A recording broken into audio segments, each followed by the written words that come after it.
Президенттин маалымат кызматынын жетекчиси Дайырбек Орунбеков социалдык тармактарда тараган видео боюнча комментарий берди. Бул видеодо көшөгө артында турган белгисиз адам алтынга окшош куймаларды көрсөтүп жатат. Орунбековдун айтымында активист Асхат Осмонов бул видеону социалдык тармактарга тарата баштаган. Орунбеков буга чейин Осмонов Райымбек Матраимовдун атынан кат жарыялаган. Ал анда 2020-жылдагы октябрь окуясында Садыр Жапаровго $3 миллион которгон деп айтылган.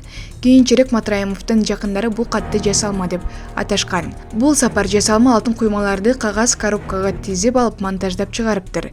Жасалма кагаз акчалар алтын куймаларга окшогон оюнчуктар болот. Асхат Осмонов деген шылуун алыста жүрүп зериксе керек. Оюна келген калыптарды мезгил менен чыгарып турат. Алтын ор болот, куймаларды кагаз коробкага кантип көтөрмөк эле. Анын сабатсыздыгы так ошол жерде билинип калыптыр. Бул жаран 2020-жылы чоң казат кыймылынын курамында болуп, бийликке келүүгө аракет кылган. Максаты ишке ашпаган соң ар кандай жалган маалыматтарды таратып, кийин Америкага чыгып кеткен. Азыр уктаса турса, бийликтин кетишин кыялданып, бузукулук менен жалган маалыматтарды таратып коюп отурат. Андыктан мындай чагымчыл фейк маалыматтарга ишенбөөгө чакырабыз. Кумтөрдүн алтыны 1 граммына чейин катуу көзөмөлдө Улуттук банкка сакталып турат. Аны коробкага салып ары бери ташыгандай кампадагы картошка эмес да, деп жазды ал. Эскерте кетсек, аталган видео 7 майда социалдык тармактарда тарап, бир аздан соң иликтөөчү журналист Болот Темиров өзүнүн Темиров Лайф YouTube каналына бул видеого маалыматтарды талдап чыккан материалдарды жарыялаган. Улуттук коопсуздук боюнча мамлекеттик комитет алтын сымал куймалар тартылган видеону чындыкка кошпойт деди. Мамлекеттик комитеттин маалыматы боюнча видео мурда оор жана өзгөчө оор кылмыштарды жасагандыгы үчүн кылмыш иши козголгон адамдар тарабынан даярдалган. Учурда деструктивдүү күчтөр социалдык тармактарда жалган маалыматтарды таратууга багытталган максаттуу маалыматтык иштерди жүргүзүүдө. Анын максаты Кыргыз Республикасынын саясий жетекчилигине карата коомдук терс пикирди жаратууга багытталган. Деструктивдүү күчтөрдүн мындай аракеттери потенциалдуу коркунучтарды жаратат. Республиканын стабилдүүлүгүнө жана прогрессивдүү өнүгүшүнө, ошондой эле коомдук саясий кырдаалын курчушуна алып келип, мамлекеттик коопсуздугуна зыян келтириши мүмкүн деп айтылат мамлекеттик комитеттин билдирүүсүндө. Маалымат Блак, Кактус Медиа. Крокустагы теракттын башкы уюштуруучусу чет өлкөдө. Россиянын федералдык кызматы. Крокус-Сити холлдогу теракттын башкы уюштуруучусу чет өлкөдө деп билдирди Россиянын федералдык кызматынын жетекчиси Александр Бортников Интерфакс басылмасына. Биз анын ким экенин билип эле турабыз. Ал чет өлкөдө деп. Урматтуу Москва шаарындагы мекендештер, Умбем клиникасы төмөнкү кызматтарды сунуштайбыз. Педиатр, гинекология, стоматология, неврология, хирургия, кардиология, лор, УЗИ жана башка. Андан тышкары массаж жана бардык лабораториялык анализдер. Толук маалымат +7 925 103 22 77. Биздин дарек Москва шаары, метро Нахимовский проспект, Сивашская 7, корпус 2. Сиздин ден соолугуңуз биздин камкордук. Жооп берген журналисттердин суроосуна. Ал тергөө учурунда башка жагдайларды ачпай турарын билдирген. Тергөөнүн жүрүшүндө сыр сактала турчу жагдайлар бар. Иштин жыйынтыгы майнаптуу болушу, терактты уюштурган адамга жетүү үчүн колубуздан келген күчтү жумшашыбыз керек деген Бортников. Теракт 22 март күнү Крокус-Сити холл концерттик залында орун алган. Имараттын ичине куралданган топ кирип барып адамдарга ок чыгарган. Теракттан 144 адам каза таап, 500дөн ашык адам терүү жаракат алган. Кылмыш боюнча 10 адам камакка алынып, алардын 4-өө кол салууну аткаргандар экени аныкталган. Кол салууну Ислам мамлекети террордук уюмунун Вилаят Хорасан бөлүмү өз мойнуна алган. Маалымат Блак, Баракелде. Ош облусунда Шрек Каймана аттуу эл аралык кылмыштуу топтун лидери кармалды деп билдирди УКМК.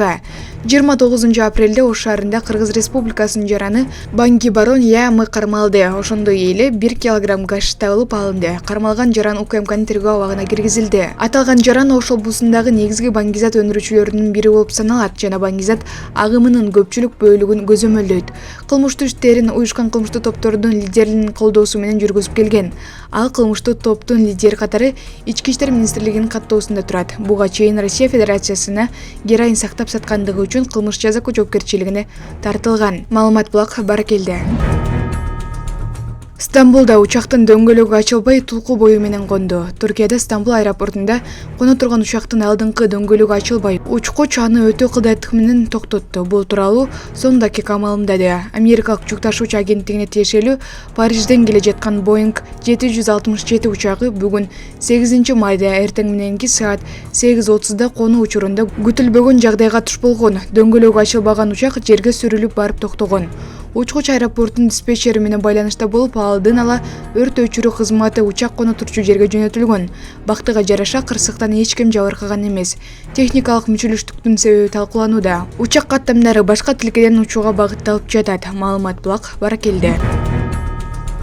Бишкекте тез жардам кызматынын унаасы катышкан жол кырсык болду. Бүгүн 8 майда саат 11 чамасында Чүй проспектиси менен Тыныстанов көчөсүнүн кесилишинде тез жардам унаасы катышкан жол кырсыгы болду.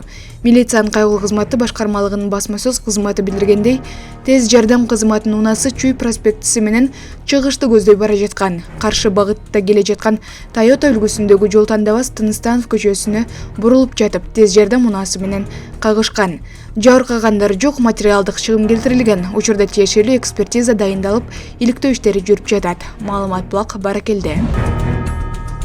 Кыргыз-тажик чек арасында болгон окуяны Баткен жана Согду облустарынын күч түзүмдөрүнүн жетекчилери жеринде териштирет. Бул тууралуу эки облустун башчылары Абдикарим Алымбаев менен Раджаббай Ахмадзада телефон аркылуу сүйлөшкөндө макулдашканын президенттин Баткен облусундагы карым укуктуу өкүлү билдирди. Маалыматка ылайык, президенттин Баткен облусундагы өкүлү менен Согду облусунун аткаруу бийлигинин төрагасы эки облустун чек ара аймактарында коомдук коопсуздукту камсыздоо боюнча макулдашып, Кыргыз-тажик чек арасында катталган окуя аймактын жалпы коопсуздугуна таасирин тийгизбейт деп белгилешкен деп айтылды. Ошондой эле Баткен жана Согду облустарынын күч түзүмдөрүнүн жетекчилеринин окуя болгон жерде жолугушуп, териштирүү макулдаштырылганы белгиленди. Маалымат Булак Спутник Кыргызстан. БШК Атазовдун депутаттык мандатынан ажыратты. Борбордук шайлоо комиссиясы 7 майдагы отурумунда Шайлообек Атазовду номер 29-Сверлов шайлоо округу боюнча шайланган жогорку кеңеш депутаты деп таануу тууралуу чечимин жокко чыгарды. Боршайком мындай бүтүмгө соттордун чечимдерин аткаруу максатында келгени белгиленди. Белгилей кетсек, жогорку сот 30 апрелде Атазовдун мандат маселесине байланыштуу буга чейинки эки инстанциянын токтомун жокко чыгаруу боюнча арызын карап, Атазовду мандаттан ажыраткан чечимди күчүндө калтырган. Маалымат Булак Коом пресс.